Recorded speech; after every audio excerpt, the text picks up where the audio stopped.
6-year administration would be free from corruption, oppression, and abusive officials. We are here today to make that promise a reality. Allow me to give an overview on the situation of our OFWs today. According to the 2015 survey of overseas Filipinos done by the Philippine Statistics Authority, the number of Filipinos working abroad was estimated at 2.4 million. 2015 pa po ito. But of course, 2017, skyrocketed na po yung numbers natin ngayon. But among this is 97.1% were overseas contract workers or those who work with existing contracts, while the remaining 2.9% work as overseas without contracts. OFWs from Calabarzon were reported to have the biggest share of 17.9%, followed by the Central Luzon with 15.1%, and the National Capital Region with 11%. On the other hand, the ARM has the smallest percent share of 1.5%. More than 50% of our OFWs are in the Middle East. They are in Saudi Arabia, Kuwait, United Arab Emirates, Hong Kong, Singapore, Qatar, and other popular destinations of our OFWs. As seen in our graph, among occupation groups, the highest percentage is the laborers, which is 33.2%. The sales workers or service workers is 17.6%, and the proportion of our female OFWs is 51.1%, slightly higher than the male OFWs, which is 48.9%. According to the survey, during the period of April to September 2015, the total remittances sent by OFWs was estimated to be 180.3 billion pesos.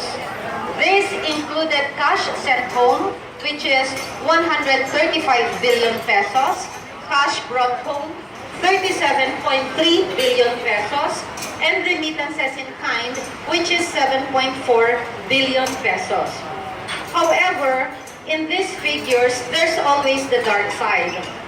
The most often kept secret of OFWs that they have to leave behind their families for a better opportunity abroad. First, there are the difficulties for our OFWs. One is lonely life. Living away from your family is difficult. Second, money matters. Sometimes OFWs become banks or ATMs of our families here in the Philippines. Third is the family issues. How many have we heard of tales of extramarital affairs for both parties? Children resorting to rebellion, of children resorting to using drugs and using their absentee parents as an excuse for their actions. These are some of the personal struggles of our OFWs that they have to face. Of course, there is the workplace, which is the high replacement fees, contract switching, or failure to honor working contracts, employer abuse, illegal recruitment, landing in jail for sins that they did not even commit. Tagged as our Bagong Bayaning Pilipinas, the government has prepared numerous programs for them during and after their return. John Ashney, President of the United Nations Office on Drug and Crime, or UNODC, once stated that human trafficking is not only one of the most grotesque violations of human rights, but it is also a lucrative crime for perpetrators. Next only to trafficking of drugs and guns, trafficking in persons is now the world's third most profitable organized crime, with annual profits as high as $150 billion in a global scale. May I repeat, $150 billion in a global scale. The UNODC mentioned three elements that constitute human trafficking: the criminal act of recruitment, transportation, transfer, harboring, or receipt of persons within or across national borders. By means of threat, use of force, coercion, abduction, fraud, deception, abuse of power or vulnerability, or giving payments or benefits to a person in control of the victim.